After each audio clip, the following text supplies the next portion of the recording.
How are you?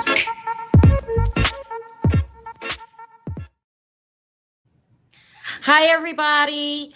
Okay, so today we're going to be interviewing Mary's cousin that really can explain a lot of these unanswered questions that we have about Mary and this cult. Because you do call it a cult, right, Dan?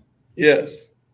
It's a lot to talk about. I wanted to say before I started with the questions, the reason I'm doing this series on Mary is because when it first came out, as we do every reality TV star, we start digging into people's backgrounds. You know, when you're on TV, that's just how the game is played, and start unraveling some things about this cult. And when I start having people actually cry on my shoulders, but were too afraid to come on, I kept saying, I'm going to try to reveal this to the public because these people are suffering here.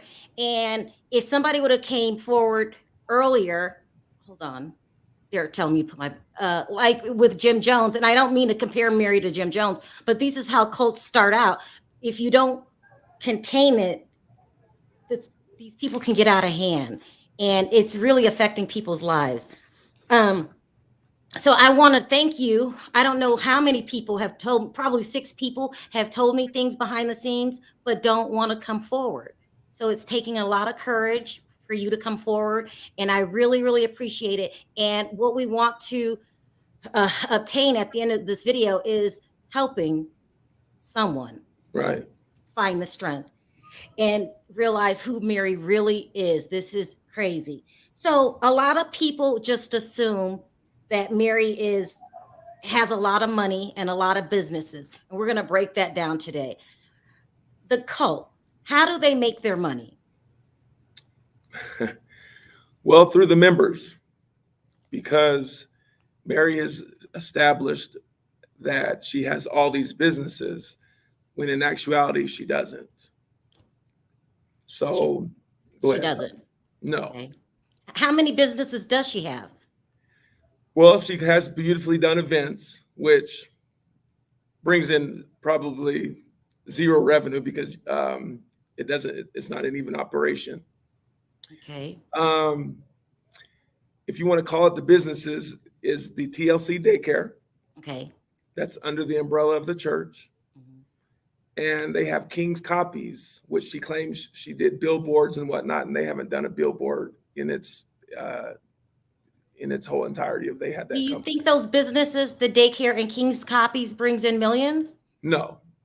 Okay, so then their number one source of revenue would be the church, right? It's the majority. That's 95% of the money. So they're running this cult basically to make money. Would you say that? Yes. How do they be specific on how they get money from the church? To be specific, number 1, tithes. Number 2, pledges. And I'll break that down.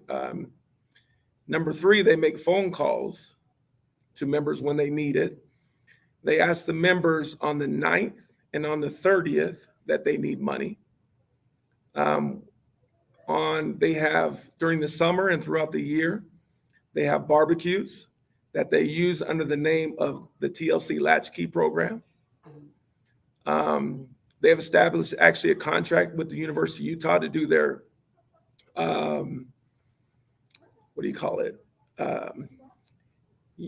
Before the games, tailgating. Okay. And they'll cook there. And they'll bring during the summer months every Saturday, they'll use different members to and bringing them from Indianapolis, Lavanya as one of them, and as cooks, and they'll just cook all summer and generate income that way. So, is it a fair statement to say without this church, they wouldn't sustain the lifestyle that they live? They would not sustain it, and that's facts. Is it, it's impossible for you to know, but could another reason be that Mary came on the show, money? I said a long time ago that Mary needs to be successful on the show in order for her to generate income. She uses this, that she's a pastor. And the reason why she says she's a pastor is because Robert gave that to her. When he actually has stepped down recently this year. But if you want to go over the last 20 years, as I said before, they've probably been to church 20 times. So I want to make this clear for the audience. They have a church, but they don't show up? 2 churches. The one in Indianapolis, they probably over the last 20 years, maybe seen 4 times. The one in Salt Lake City, 16, 20 times, roughly over 20 years. Since COVID has hit in the last, when Bravo started, when they first did the show, Mary had a friends gathering, and that's how they established that they were really having church. But they haven't had church since the earthquake here in Salt Lake City, which was last February. It was shocking when you told me that in the pre-interview. I want you to explain the last time they had church and how it was set up, staged for Bravo. They called on the phone. They called all of the members who did not have a problem with Mary. If they had a problem with Mary, they didn't want them there. And so they made them sign something, obviously, when they first got there, probably for TV. And then basically, said, don't talk about anything negative.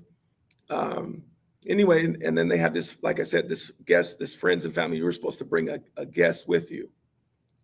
And my daughter went, and I actually got on her. I said, have you lost your mind? But they didn't know. They actually thought it was a service that was going to be for friends, because Mary hadn't been to church in a while. So they got all excited that Mary was back in town.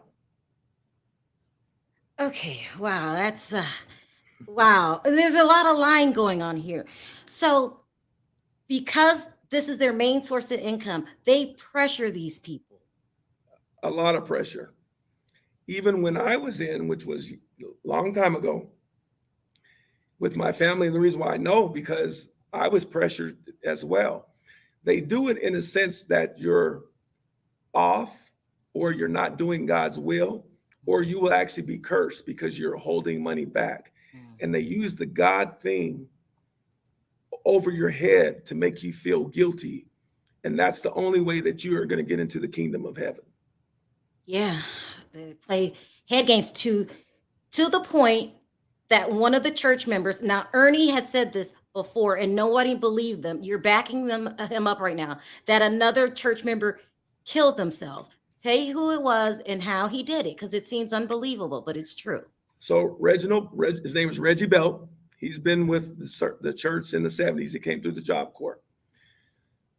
Reggie and his wife Lavanya, actually started cooking with the Southern Plantation years ago when it first started, when Mama opened it up. There was a gentleman named Al that used to do the maintenance of the property that they had in Indiana. When Al passed away, Reggie became the go-to guy to go after people's money, call up people to get money. And then he was also working up at the house on a regular basis, doing the maintenance. He was stressed. He actually told another gentleman who was in the church named Daryl that he was stressed. He told his wife that he was stressed. It was too much. He was getting upset that his wife would fly to to Salt Lake City, standing on her feet. We're talking about a 70-year-old woman standing on her feet cooking chicken for 14-hour days. They would fly her back and forth. And he was frustrated. And he couldn't even make his own payment because he had already mortgaged his home. And he was just stressed. The only thing that I don't know, the last thing that we know is he went to Mary. I don't know what he said, but shortly after that, he passed. How did Mary told her brother, who's a good friend of mine, a totally different story why Reggie passed away. They put it out there that Reggie was crazy and was walking down the street in the wintertime, and they put him in a halfway house. And my cousin told me, I said, Quentin, I know you don't believe that. If they saw a man walking down the street in the middle of the winter in Indianapolis, Indiana, without any clothes on, they would keep him locked up. They wouldn't allow him to go home. But that's the story that Mary put out, that he did that and he was crazy, he was losing his mind. But that wasn't the case. He actually went home. He was supposed to go to work. His boss called. They were looking for him because he called on a regular, but he never missed work. This is in addition to him working up at the house. And they went home and they found him, and he had stabbed himself to death. He actually stabbed himself in the heart. And when Ernie said that, people was like, "That's impossible." And you're saying, "No, that's not impossible." It's facts. That leads to the storyline on the show. On the show, they're saying that Cameron refinanced his house and gave Mary $300,000. That would be pressuring people for money, right? Right. But go ahead. Go ahead. No, go ahead. How Cameron got involved. You want me to go back a little bit? Yeah. Cameron was dating my daughter for about 3 to 4 years. During this time, Mary and Bishop would counsel the two of them and bring reasons why they shouldn't be together. They wanted to be together, but there was always this over their head. And Mary would actually tell my daughter, "Why don't you bring Cameron around? So I feel something with you. I think you're jealous. You don't want him to be around." I'm going to fast forward all that. And it was a Thursday afternoon, and they were breaking up. But at the request of Mary and Robert. And they broke up. And on Saturday, Mary went to Cameron's house.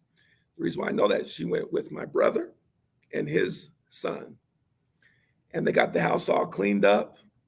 And they started playing music when they got there. And Mary asked my brother to go. She said, "I feel a sleepy spirit with you, Joe. So you need to go."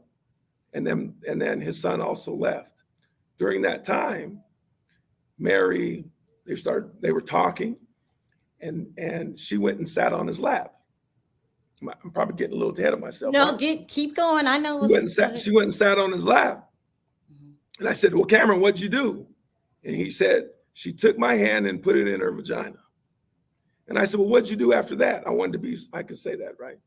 I wanted to be specific because I didn't want anything to be misled. I wanted facts. So I actually said, "Did you blank her?"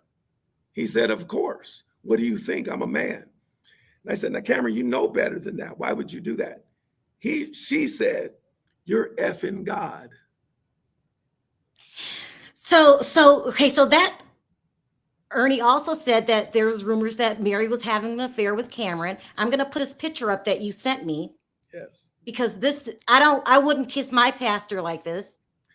That's why I wanted the world to see that. Okay. No, I've never put my tongue in anyone's ear, on anyone's cheek. That is an intimate gesture to me. Right. But everyone knew that these two were having an affair, right? Well, that's where the issue comes. No, everybody didn't know. People in the church had suspicion. Okay. Robert called a meeting and wanted the members to see who has a problem with Mary and Cameron.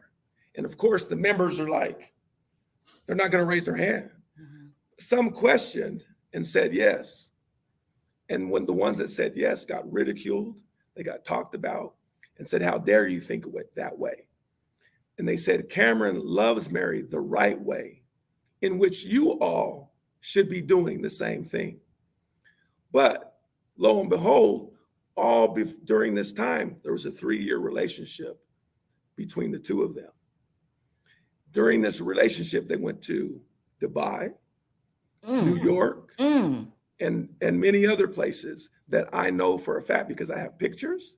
And not only do I have pictures, Cameron later told me, and the reason why he told me was he didn't want his story to be messed up because Mary was threatening him to go on Bravo to change the narrative because he's a prominent figure in Salt Lake City.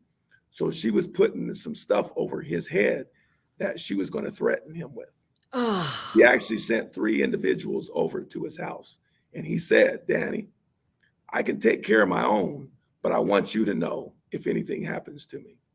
This is the story. I have a 2-hour conversation with him with all the details of Bishop and Mary and what they were doing. Okay, this is overwhelming. Got to give me a minute. This is a lot. So, did the bishop have any idea that these two were having an affair? And the bishop, you guys, that's what we call Robert Sr. They call him the bishop. Did the bishop know that these two were having an affair? So this is how it happened. So now they're sleeping together. Cameron wanted to be around God, I think, and Cameron was searching for God. They took advantage of Cameron, and that's what they do. They take advantage of souls or people in the church or whatnot. Cameron really didn't know any better or whatnot. So when Cameron started feeling in his heart, hey, we got to confess this, Mary. I'm sleeping with your he's the bishop of our church. Yeah. We need to confess this. Mary didn't want him to.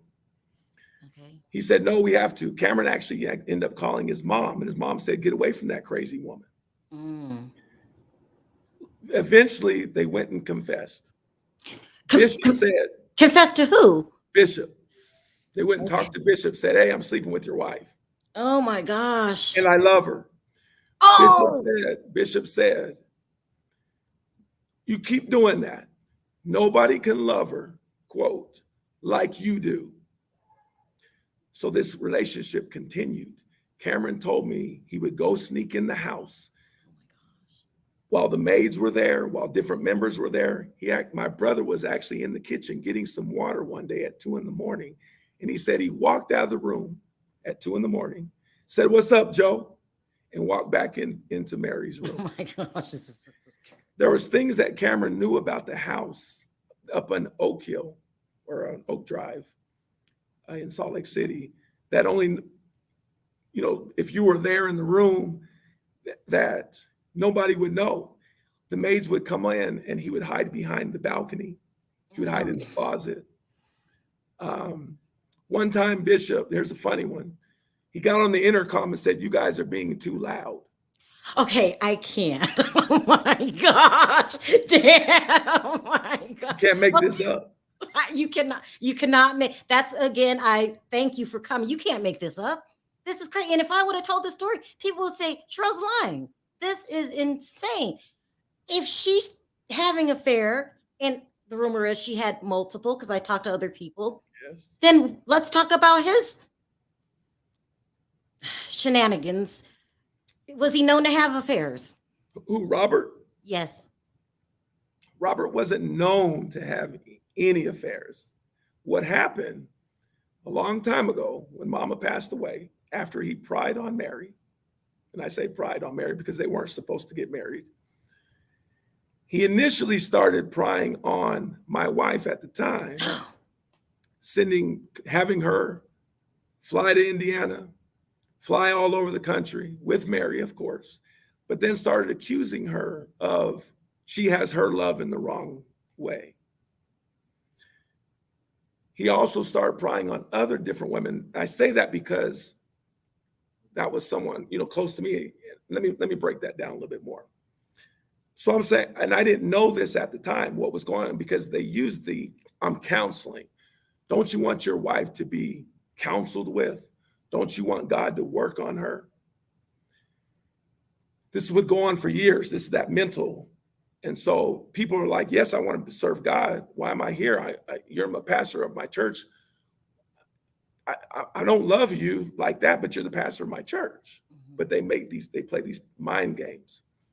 Yeah, that's it. Fast forward, we're having all kind of marital problems, to where one day Bishop called her on the phone, and I just happened to be there.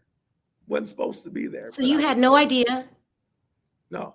Okay, go ahead. Oh, this is terrible. And I was listening to the conversation because it was on intercom. And the stuff that he was saying shocked me. And I'm like, how dare that blank, blank, blank. Yeah. It took everything in me at that point not to confront him. But I just thought at that point, it's best that I get away. I have text messages, heard the conversation along, this conversation that went on, multiple text messages that I screenshotted from her phone. That was him. That's why he can never deny anything that he said.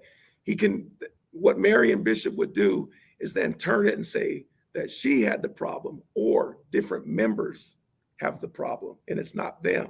Mm-hmm. They turn it and to make you feel guilty.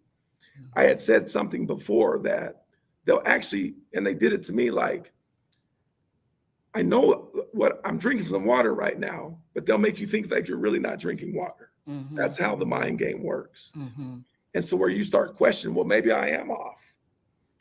And that's how they get people. So you need to be strong-minded, strong-willed, and be able to say, no, you're not right. And that's what a lot of people don't do. So when I started asking questions, going previous to that, I started asking questions, and I think I became a threat because stuff that they were doing, I didn't see that was right. Mm-hmm. So with that, now we talk about, that's my personal experience. There was other members, women, young women that he pried on as well, sending them messages, sending them, trying to take them to Vegas, trying to take them to Florida. And even one time he said, I'll fly both of you down, these two particular women.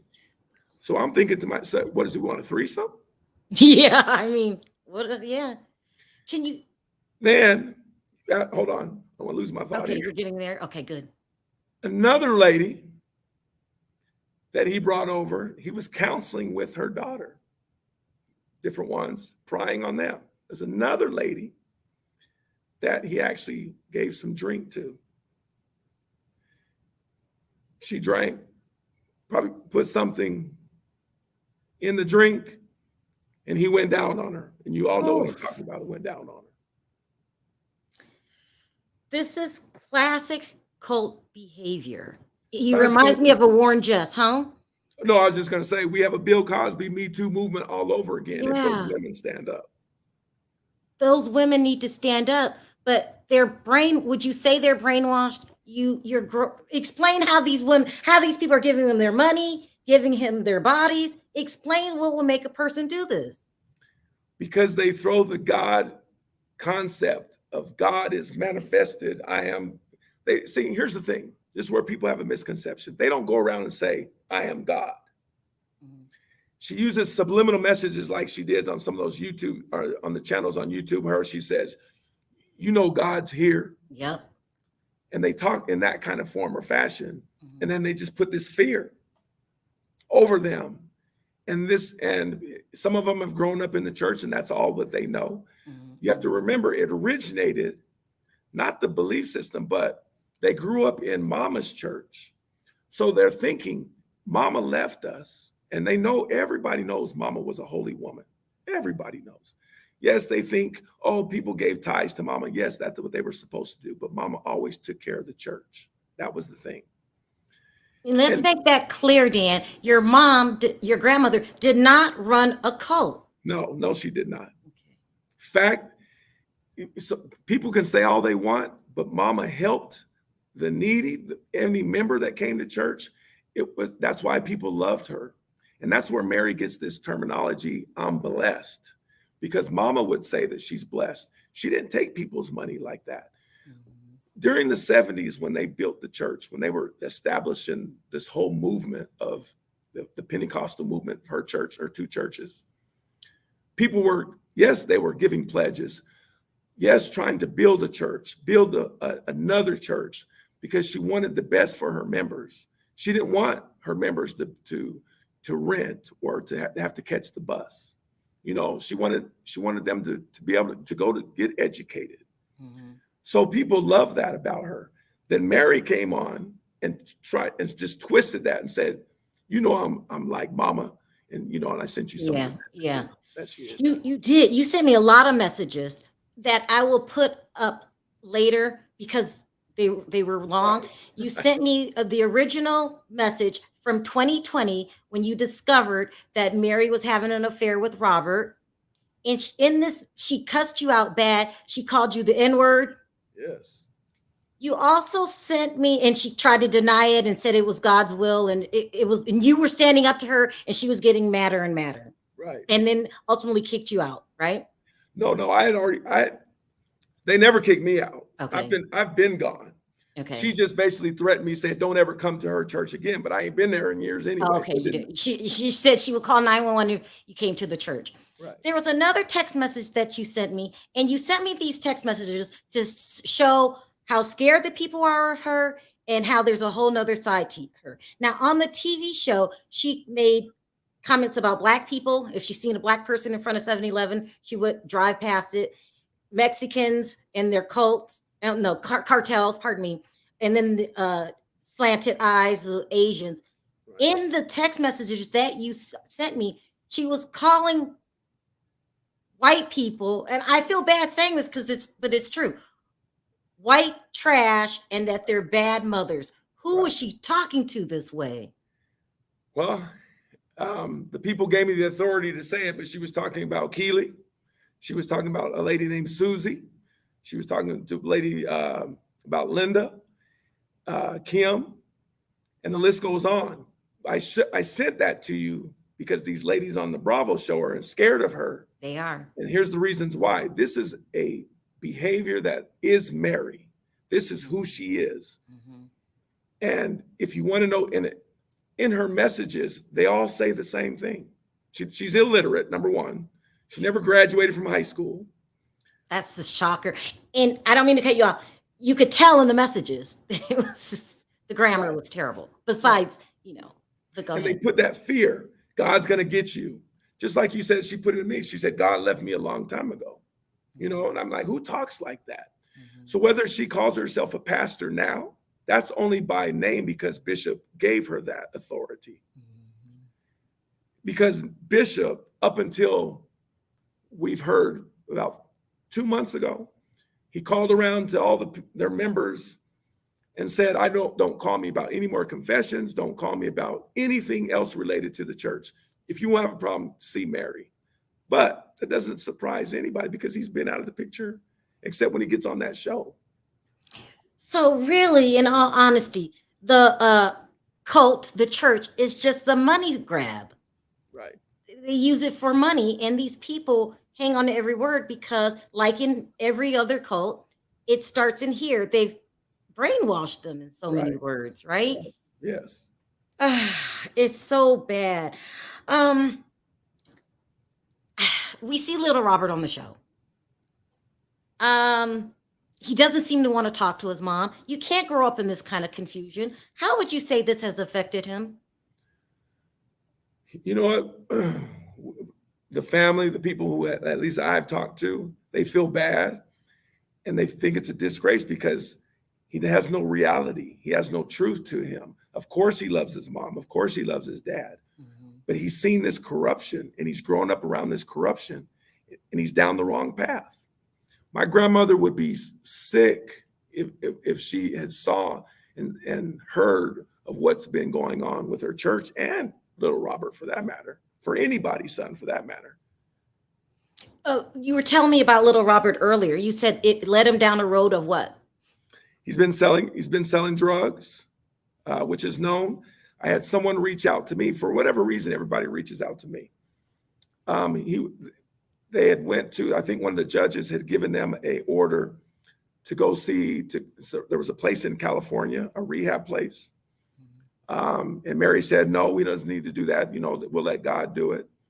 I know he's been ordered to either go to the military or he'll go to jail. Oh, I've heard of those sentences before. Either you. Right. So he's just, not to put all his business. I mean, he's just now turning 18, and this is what his life has to look forward to. He has no support. And Mary's putting him on that show like he's just a little guinea pig. Come and do this, do this. I saw something today. Speak louder, pray louder. That's how she is. Like, he doesn't want to do. That's not even his personality. Listen, at the end of the day, these are still your family members, and you grew up around this. How did you save yourself? I just walked away. with my own mind. I guess that's the most important thing, without any fear. I will say this: when you're embedded, when you grow up in church and you fear God, you don't want to. There's a scripture. If you look at scriptures, the scripture says, "Touch not my anointing," and different things like that. So that will go back. Okay, am I off? Am I off? You come to ask those questions, and I say that with any example. And I think this is where people think, "Am I off? Am I thinking wrong?" Because they'll make you think that you're off. Mm-hmm. Your love is in the wrong place. And so they fall under that and like, okay, and then be submissive. And they don't want to leave the church because they don't think they have anywhere else to go. Right. I've talked to many people, 6, that this Mary's church has ruined their lives. They're full of fear. They've cried in front of me. If you were to give those people any advice, what would you say? Well, all things come to the light, and at least they know. Because I feel God talks to us all or talks to us in any kind of way. Mm-hmm. To me, if I know it's God, you feel something. I feel a warmth. I think that was God. Mm-hmm. I mean, how do we know? Mm-hmm. But I think some kind of way God tells us that, and He tried, comfort us in some way, and maybe the things that we were having, the thoughts that we were having back then, I think maybe He was telling us, and all things work together for the good is the only thing I can say, but you're right. They've destroyed my family, for that matter. They've destroyed all kind of families, financially, mentally, mm-hmm. physically. And suck people dry of their retirements, of their house, their mortgage. I had an uncle that passed, Mama's brother. Okay, his name was Russell. He passed. He doesn't have a headstone to this day. Mama was always about funerals, taking care of the church, loved ones passing. She took care of that. How's her own brother not have a headstone? You know what? They made it seem like he was off because he didn't adhere to Bishop and Mary. You told me a story right before we came on air about the pressure that they put on people and the guy in the retirement home. Can you share that story again? Yes. So there's a gentleman named Don. He's in a retirement. He's been sickly, and his sister is named Susie, and she has power of attorney over him. Mm-hmm. They have another sister named Pat, who's in her late 80s, maybe she's old as my mom, late 70s. She's still with Bishop and Mary. Well, they'll call Don with his feeble mind and get money from him. And they've gotten money over him for the last 20 years. And in this text message, can I read it to you? Yes, please. It says, Danny, Don says usually about $25,000 to $30,000 he would give them a year. Sometimes much more than that. She needs to check the taxes. The way Bishop and Mary tried to get power of attorney over Don was by sending Pat to them, because Pat is very close to Don, or was, and told him to get guardianship dropped through the other sister, through a lawyer. So they tried to work on him mentally, saying that they were off because they didn't follow Bishop and Mary. Again, there were very large amounts of money out of him. They would send Pat to get it. So they actually would have him get the money. Pat would come and get it from him. And put it in his mind that this is what God wanted them to do. That's one individual. So you take $30,000 a year for at least the last 20 years. That's $600,000 for one member. That's a lot of money. That's a lot of money. Scamming. They're scammers, con artists. And most cult leaders are con artists. Right. I introduced you to one of my panelists. I'm going to bring up Diva. Hold on. Unbelievable, right? I'm sitting here in shock. And what I don't understand is, if they haven't had church in so long, why are the people still so dedicated to them? usually people fall under the trap because every week they're still hearing the word from the pulpit and they're still being mind controlled. But if they're not having any services, I'm wondering why these people are still feel so connected to them and want to give up their money. I don't understand it. And then also, I don't know, what did they teach out of? Did they teach out of the Bible? Because in the Bible, there's clear scriptures that say 10% is your tithes. So why were they feeling so comfortable to go above and beyond 10%? Usually they say 10% is your tithing, and then you give some offering. But you know, offering is whatever you have, whatever you want to give. Okay. Offering is not, I'm going to mortgage my house and give you everything I have and be homeless. Right. So I'm wondering, you know, how the people just, you know, I do understand church because I go to church, right? And they do say a lot. It's like you could never speak against the man of God or the woman of God, whoever's in the pulpit. So I get how they're using that narrative to scare you. And it's like, no matter what the person in the pulpit does, you're not supposed to say anything bad. I talked one time about another pastor from a reality show, Jamal Bryant. And the people wanted to slice me, cut me down. They were like, how dare you talk about a man of God? But I'm like, he's still human and he did something that's wrong. So it's like, but they teach you in the church, you don't ever say anything, no matter what you see the man or woman of God do, you don't say anything about them. But does this church have a board of a board? Because normally now these churches, they have boards. And the boards can get together and say, you know what? We're voting them out. Like, this is not right. So tell me a little bit more about what's going on there. Great question. Great. Now, when Mama was there, Mama kept everything as a business because, you know, church, it's a business. If you were Yes. She had the board members set up. When Mama passed away, even up until recent, not when I say recent, a few years ago, because Lois Johnson actually was part of the board. Lois, my mother, and different ones were on the board. There were some elders on it as well. Since probably over the last 3 years, Bishop has taken everybody off and put Mary in charge of everything. The daycare, which, you know, my mom operated that. And I think Sharrell and I talked about that yesterday. My mom was the manager of that for 40 years. She works there, but it's not hers. That's Mary's. As far as the board, so do you really have a board now since Mary's name is on everything? Got it. If they were turned in, we have actually had conversation like, I don't want anything out of it. My only thing was, I even asked the question. Eventually, Mary's going to be selling off property. Someone has told me they have started selling property because they need money. They need money. They need money.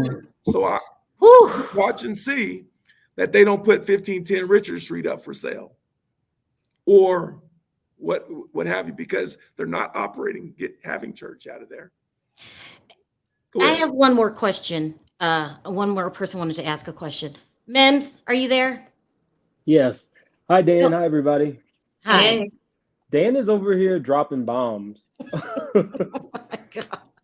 Okay. They're true. They're true. True bombs. Yeah. So I had some questions prepared, but after listening to you, I have a couple others. So is Mary a ordained minister, or is she solely appointed to the ministry by Robert? Robert solely, if you want to say ordained it, he did it. So in answer to your question, no. Wow. Okay. One question people have, because I'm not completely familiar with the ways of the Pentecostal church, is remarrying a deceased relative spouse acceptable in the Pentecostal church? Is that for me? Yeah. Yes, sir. I think it's crazy. I love Dan. I love Dan. Now, can I touch on that a little bit more? Please. Here's what happened. In 97, when Mama passed away, Bishop supposedly need comforted. Mary was disfellowshipped from the church and left the church because mama kicked her out. Mm. Bishop went and found Mary, bought her a 3 Series BMW. Mary had the nerve to say, "Is this all I get?" They began traveling together, going on, doing different things, comforting each other. A year later, they get married. So before they got married, they would ask the different members, "Is God talking to you? Is God telling you something?" And there was a lot of members, majority of the members, because they had fear, said, "Oh yeah, God's telling me you guys should get married." But they would impose that. They would throw that out there. And I said, quote, "No, God ain't talking to me about anything." "You sure, brother?" "No." I said, "I think that's kind of weird. You're my granddad. I've been knowing you since I was a kid as my granddad. That's weird to me. I know there's no blood, and it just doesn't look right." He told the story on him and Mary on the show that they were supposed to. And I know that's been cleared up now. And even I said, mama felt bad that she took his youth away. Not that she wanted him to go marry one of her daughters. She said she wished instead of her, because she was older and didn't give him any kids. That was that whole story. They weren't supposed to get married. Does that make sense? Yeah. Yes. Anyway, thank you, Diva. I'm going to drop you down. Thank you, Mims, for coming up. I really appreciate it. Last question. You feel, we discussed this earlier, that you feel like Mary is laying the foundation for a divorce? Yes, I sent a letter, a text message to my mother last year. And I said, they're going to be getting divorced. And eventually, the reason why I knew that is because what Cameron had told me in what was going on and what Mary was doing. So when Mary and Bishop was doing their stuff, and I think this, if this is not where you're going, let me know. They had a saints meeting, and they were going to, that's when they started asking, does anybody feel anything with Cameron and Mary? Well, they were going to put Cameron and Mary together at that time. And where I was going. To put them, Cameron and Mary, over the church. Mm-hmm. Cameron's mom told Cameron to run, get away from all that. Go ahead, I'll let you. And unfortunately, Cameron has since passed on, right? Yes. Cameron was a football player. He had a tumor. He had a history of tumors. And he was getting back to God. And I think he had contacted a church or whatnot and was really praying, got in touch with his family and just found his inner man again and, trying to make things right. And he was praising God. He was on a Zoom call with, and he told me this, he was on a Zoom call with another church called Soul Restoration. And he was testifying, and he got out of surgery and he felt so good. His soul was happy. And he was just illuminated, and you could tell God touched him. And he had to go in for he had a setback, and he had to go back in for another surgery, and he ended up passing. That's too bad. Listen, Dan, you have been amazing. I want to thank you for this. We before we even did the video, we talked about our intentions of doing this, because there are people out there that are trapped. Yes. And if the information's there, that's all we can do is give them the information, and then hopefully they'll find the strength. Go ahead. One more thing, Sharrell. You had mentioned, I want to just make the record straight. Mary does not own a bank. Oh, yeah, go ahead. She had claimed that she owns a bank. She claims she owns United Security. That United Security is Lois's. Lois has been, before the church, she's been in mortgage banking.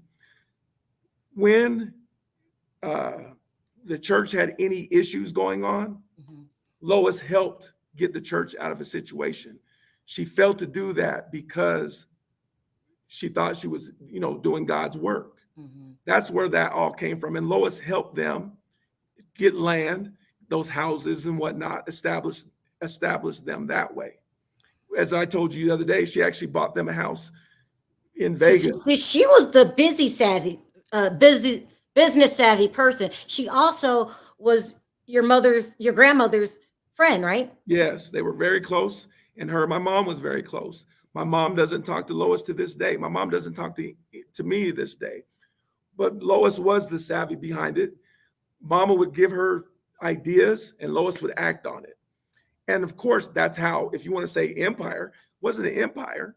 It was, they bought some properties by moving up like anybody else would. Move up, sell a house, move up, sell a house. Yeah. They got that house in Vegas for 1.79. She bought it, paid cash for it, gave it to Mary. Mary, since last year, she refinanced and got that 1.7 million. Like, how much money does she need? I mean, this is a lot of money here. Like, when is enough enough? Right. But My she needs the goodness. show. She needs the show to survive. Now they need money, so she's going to stay on that show, which is a blessing to the victims because it's coming out. Right. If she would have never went on that show, do you think everything would have started coming out? I don't know how, because I hate to say that I'm the one that pushed the button, but when she told the lies, when she started with the lies, because remember, I was out of the picture, but she started lying on my grandmother, and I took offense to that. And when I took offense to that, then people started talking, because I didn't know the Lindas of the world, the different members that were in the church that was given all their money. There's Linda, she gave over $1 million to Robert and Mary. And these people were victims, and they wouldn't have known, like you said, they wouldn't have known the truth. And so when Mary lied, that's how the truth started coming out. Well, here's my final words to you, besides thanking you beyond belief. They're going to run a reunion. So I'm being told that Mary's going to get questioned heavily in this reunion, that Mary's going to be in the hot seat. Will you come back after the reunion? Sure, anytime. Really, Dan? Anytime. You I don't have all the to. receipts. Yeah. Can you come back with your receipts? I really would appreciate it. Yes. All right. Thank you so much, Dan. I am more than grateful for you. You just did so much to people that are watching in the audience. I really appreciate it. Thank you so much. And we will see you after the reunion. All right. Sounds Thank you. good? Okay. Take care. Bye-bye. Oh, my God. Amazing. Oh, my God. Let me drop this link. We've got to start talking about this. This was... He was brave. Dan brought the fire. I'm not. Yeah. I don't know what to say. I just... Diva, what stood out for you? Oh my gosh. So many things. I'm just wondering how though, like the members, because he said they're not really having services. I'm wondering why they still feel so compelled to give up their money. Because it's in here, Diva. It's brain. It's. I know it's driving me crazy that they, I can see if you're still getting fed this word week after week after week, but they're so far removed and they call you and you still want to give up your money like that. It's just so much. And the heart story's true. Remember, it sounded unbelievable that you're so stressed and you got to get this money that you'll stab yourself in the heart. Oh my God. What stood out for you, Mims? A lot of the sexual details that he knew. Oh my God. I forgot. We can't. Oh my God. Let me put the picture up again, just in case you missed it. Mary was having an affair with Cameron. And if you missed it, here's the picture. Unbelievable. I don't kiss my pastor like this. I really don't. You know how he sleeps that night. It's just unbelievable. It's just unbelievable. Oh, we got to bring him back because he told me, well, I'll save it. There's more. Can you believe there's more to this story?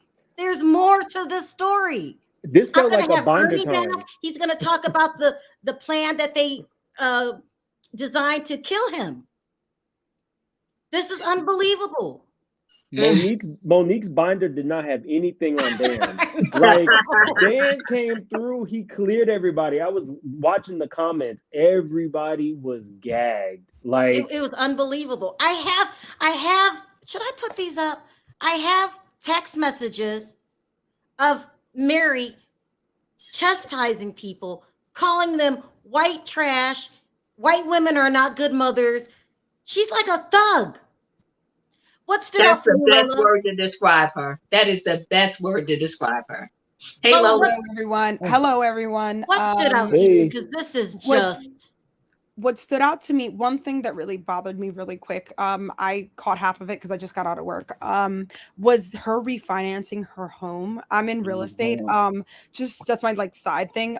Just knowing that it was he said 1.7 originally, 1.9 when they bought it, and her refinancing. The way the interest rates are right now, it just seems like such a stupid idea. So she just seems like the kind of person that's not financially savvy. She's going to undo the empire that her grandmother has built. And well, he said now they're broke and they need to be on the show for money. Right.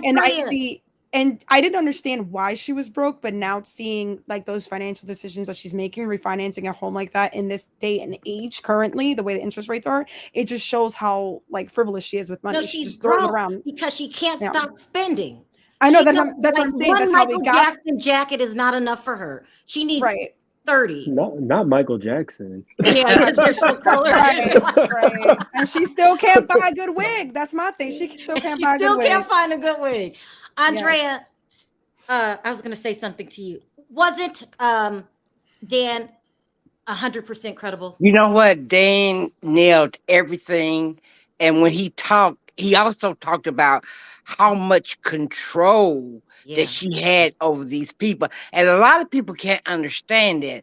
But you have to understand when you have people that's in the church, especially old people that believe in God, and they believe that what you coming out your mouth is the word of God. They don't know any better. So I could see why she had that much control over, certain people.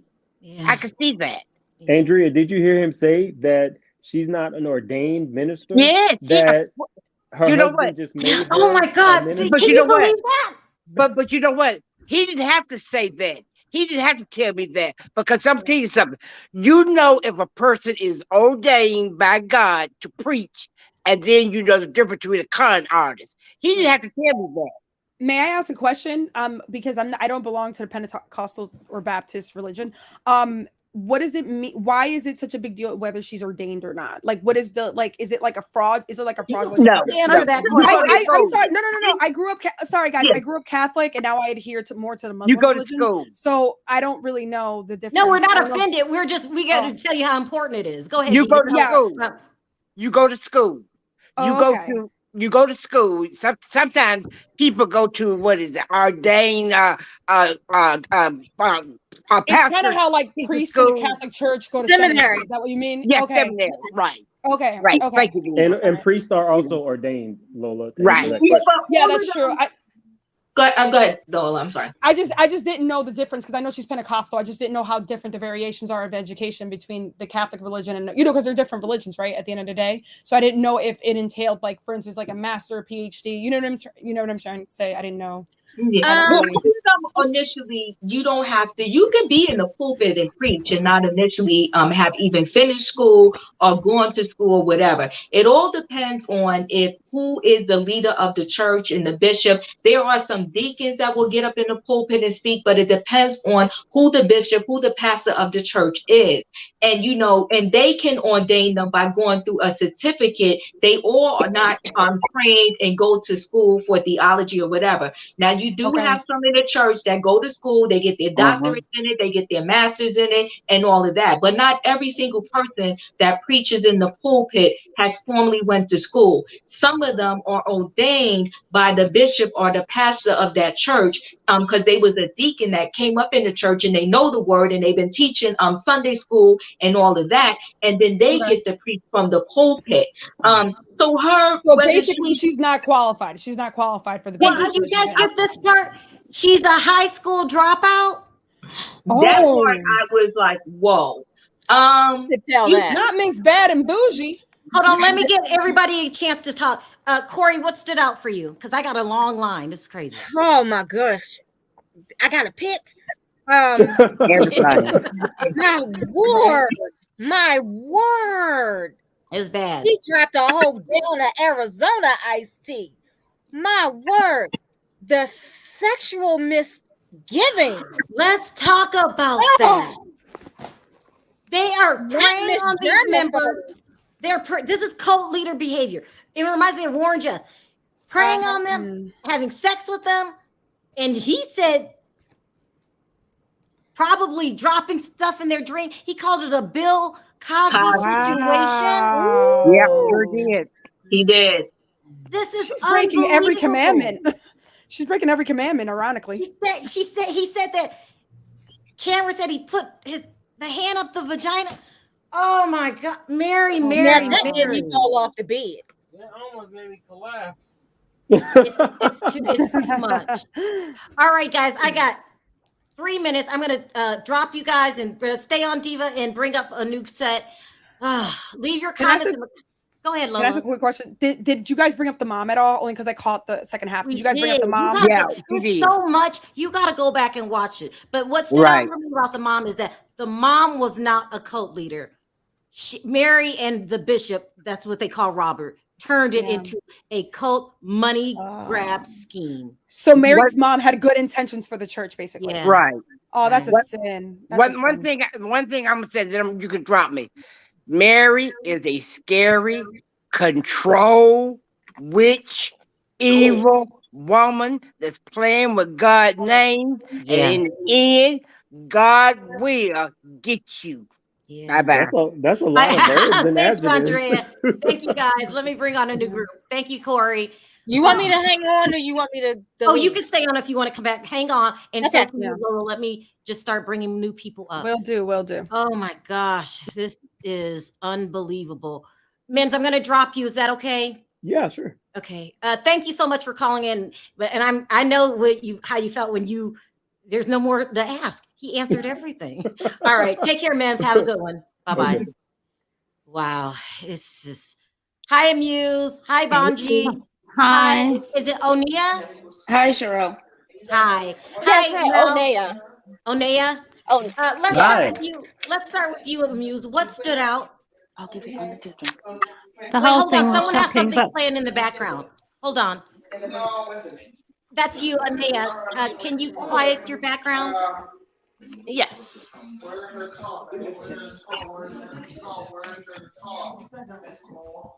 That interview was a shocker.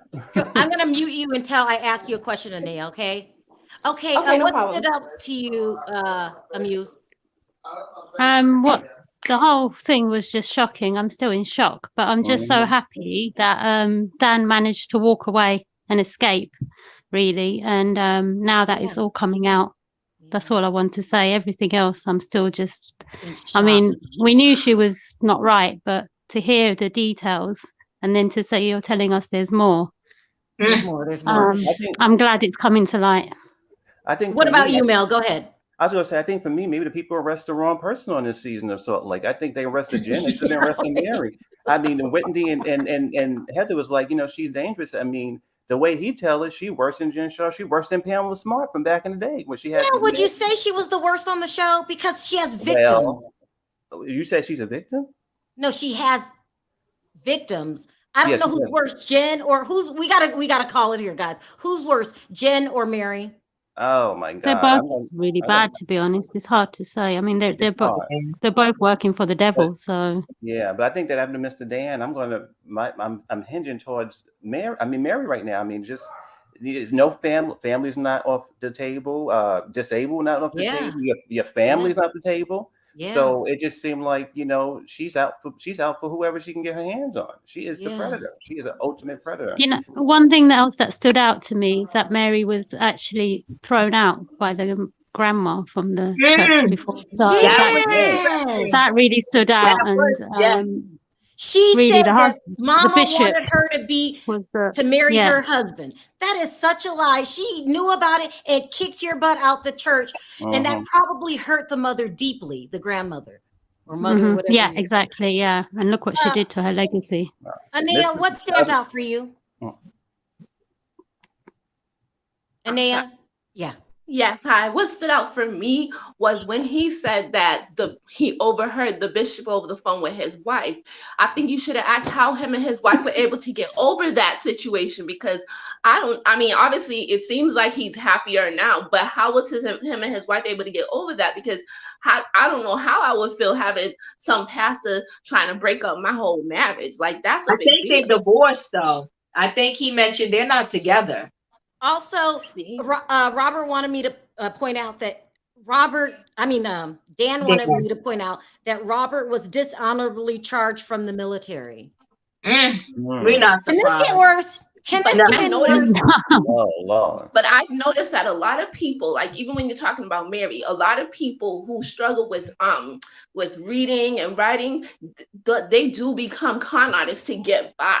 And I think that's what her situation is. Like, she got to do what she got to do to get by. She may not be able to read so well. Look at what happened with R. Kelly. He can't read so well. So what he did some craziness with all the women.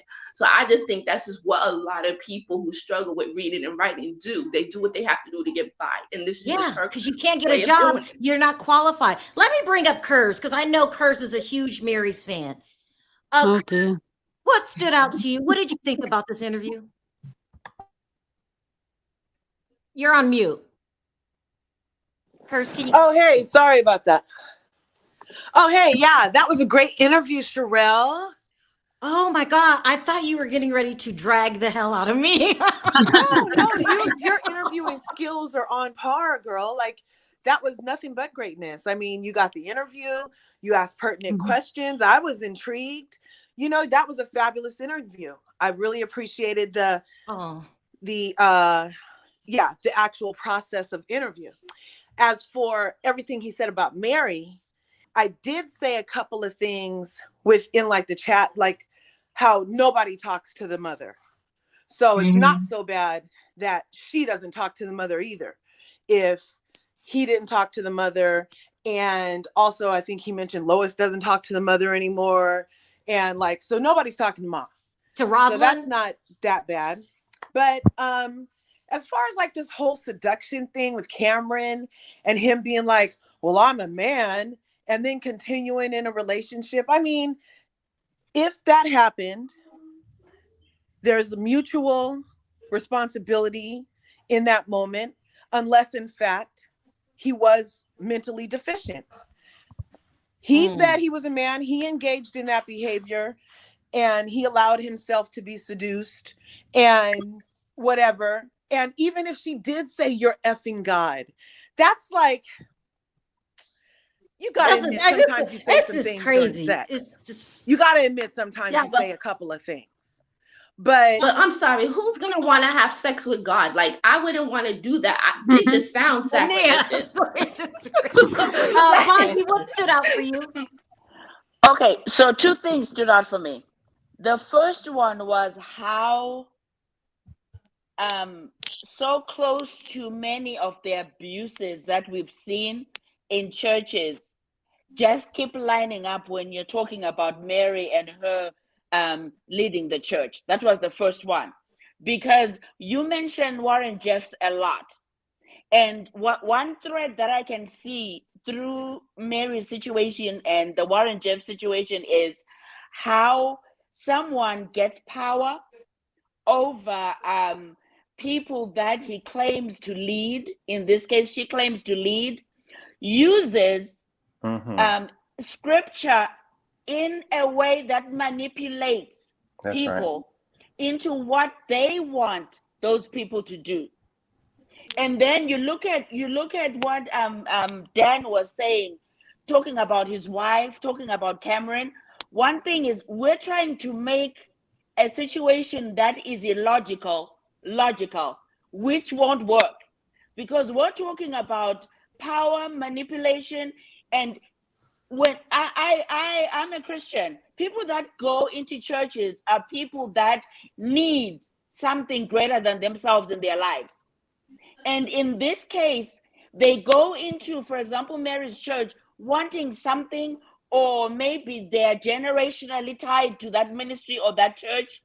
And they're told that if you think different from what I'm saying, then you're not following the Lord.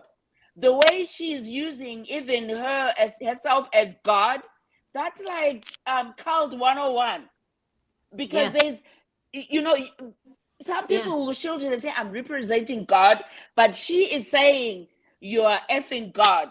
And she does it on the show. I don't know if you guys noticed on the show. God wouldn't want that. God. And if you disagree with her, you're anti-God.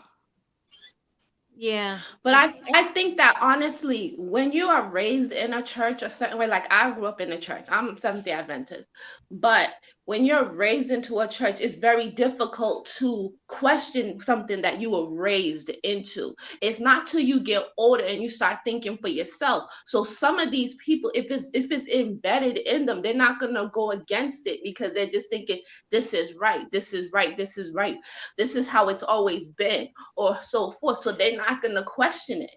Let me ask Mel this. Mel, you could see on the show, it looks like Mary, she reached out to her mom. Was this on the show, or am I confusing the two? Did she reach out to her mom on the show? Oh, well, anyway, in real life, she reached out to her mom. She doesn't really have any family around her. Those girls on the show are not her real friends. She doesn't really have any friends. Is there any remorse, Mel, for Mary? Well, no, I don't see any remorse. I think that's funny that he actually revealed that she didn't finish school, because you can tell by her way of talking about other people, about talking about other races and things. It shows her lack of intelligence. I think that also we don't see remorse in how she is. She's very defensive and mean and predatory. And I wanted to say that I agree with some of the things that you all were saying, that I think you can be a highly intelligent person and be in somebody's church and be susceptible to them manipulating you if they come to you and say that if you don't do what I say, and you don't have to be under drugs, you can just be totally intimidated by the person who's coming to you supposedly in a higher power, that you will be, damned in some way. So I think that maybe Cameron was, even though he's a man and, whatever was going on, he was susceptible to her because she manipulated him with that church. Let me say this, and I'm going to start wrapping this up. Diva, I did this for a purpose. Those people that cried in front of me really, really touched me. What would you say to them, a person that's stuck in a cult? I would say that, first of all, Dan was very brave. When everyone else is afraid to come up and speak the truth, you do need that trendsetter, that one person that's willing to come up, and then hopefully everybody else will get some courage and say, you know what, maybe I can do this also. I would say to them that if you do believe in God, then you would know that God wants the best for you. He's not going to harm you.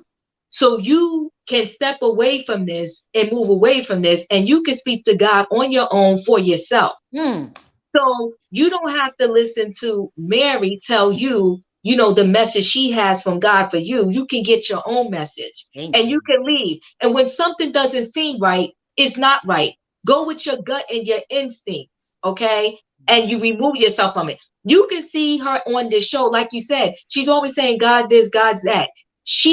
You can also tell, like he said, all the ladies on that show is afraid of her. They're scared. They won't speak up. So if you imagine people that are not in her church, that are on a Bravo show, grown women are afraid of her, you can see how she manipulated the people in the church, because she's manipulated each one of them on the show. They don't even use their good sense. They sat there and said, when they had that little luncheon when the other one had her party to launch her stuff, they sat there she said, listen, you hurt my feelings when you said I had planted eyes.